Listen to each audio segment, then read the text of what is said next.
Hi Earth Signs, Taurus, Virgo, Capricorn. Welcome to Mr. Queen PH. At ito ang inyong daily gabay ngayong Feb 22, 2024. General reading lang to. Just take what resonates. Watch your Sun, Moon, Rising, Venus for other messages. Thank you sa lahat ng mga sumusuporta dito sa ating channel. Just a reminder, gamitin niyo lamang ang reading na to bilang gabay. Pa-follow, like na rin ang ating Facebook at TikTok. Lahat po yan Mr. Queen PH. And like, share, subscribe, turn on post notifications para lagi kayong updated sa ating mga readings. And please check out my Shopee, available ang mga protection and prosperity items, bracelets, zodiac sign bracelets, and many more. Link on the description. Ayan. So, tinan natin, Earth signs, what's up with you? Sa mga Earth signs, Taurus, Virgo, Capricorn. What is up? Okay, 7th house, relationship, Pisces, medyo emotional lang iba sa inyo kasi yung iba nakaka-experience ng challenges, problema sa inyong relasyon.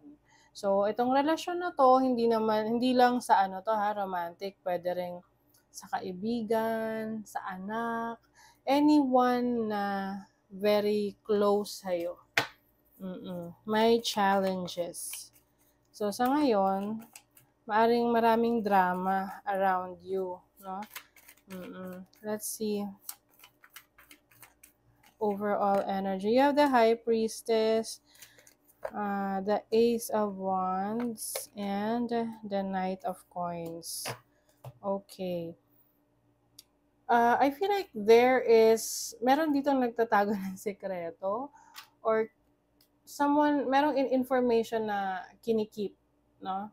Oo. So, maaring kaya nagkakaroon ng challenge is because magkakaroon ng trust issues na bakit ito tinatago. Oo. And you also have the Ace of Wands. Parang, Ace of Wands kasi is parang, urge ng certain energy or movement.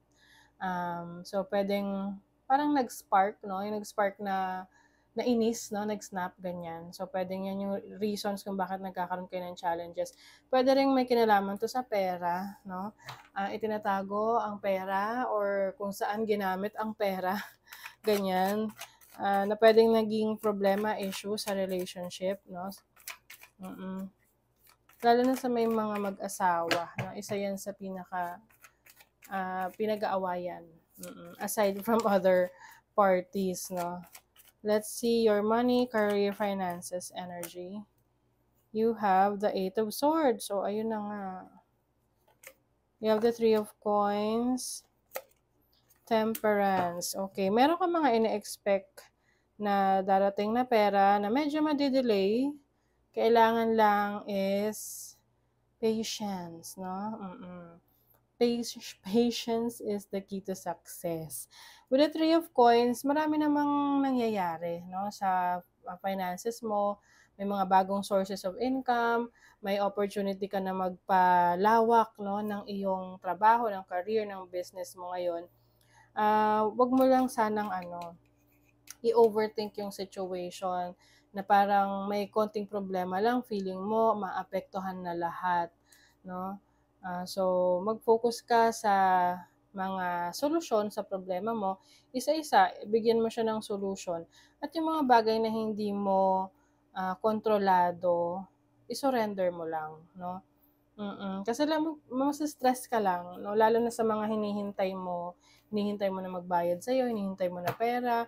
Kasi kung wala ka naman na magagawa at this point, all you can do is to wait. Oo, and be more patient. Kumbaga, hope for the best. Let's see. You are meant to be successful. Meant to be successful ka. So, don't you worry. Ayan. You are also divinely guided. Your angels and spirit guides have your back. They are doing the work in the background. So, kaya nga siguro na iinip ka kasi akala mo parang walang nangyayari kasi hindi mo nakikita. But actually, may nangyayari in the background, no? Na magugulat ka na lang, ito na yung hinihintay mo. Yan na yung opportunity na sa harapan mo na. See, things are changing. Change is coming for a brand new you. So, embrace the transformation. May malaking pagbabago sa finances ninyo, sa career, sa business. Pwede rin lilipat kayo ng bahay, ng workplace, no? Kaya may transformation. Enjoy mo lang daw yung process. Minsan, hindi siya komportable, pero worth it naman siya, no? Oo.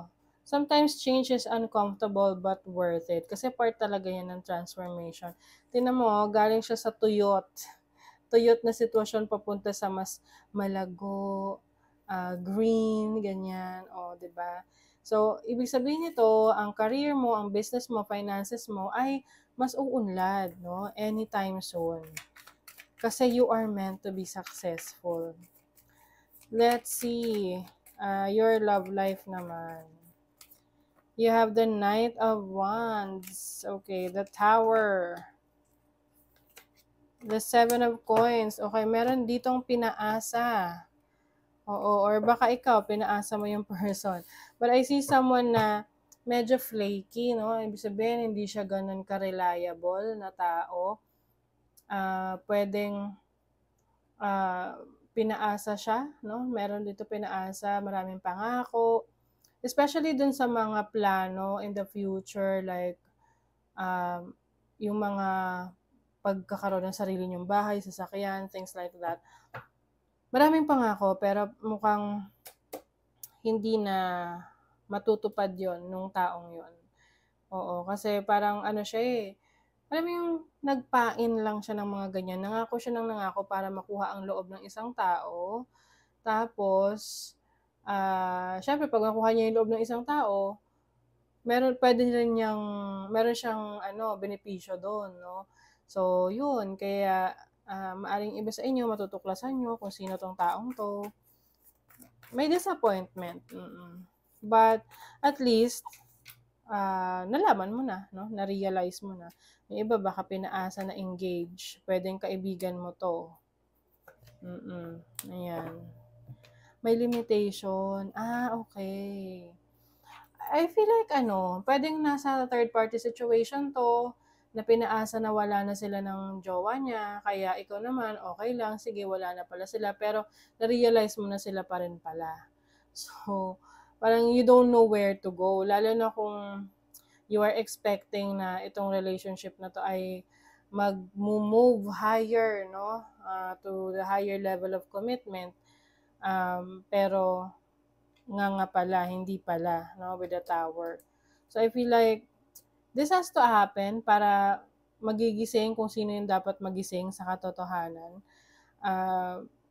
May limitation sa relationship na to. Maaring the other person is still trapped sa kanyang marriage or sa kanyang commitment sa isang tao.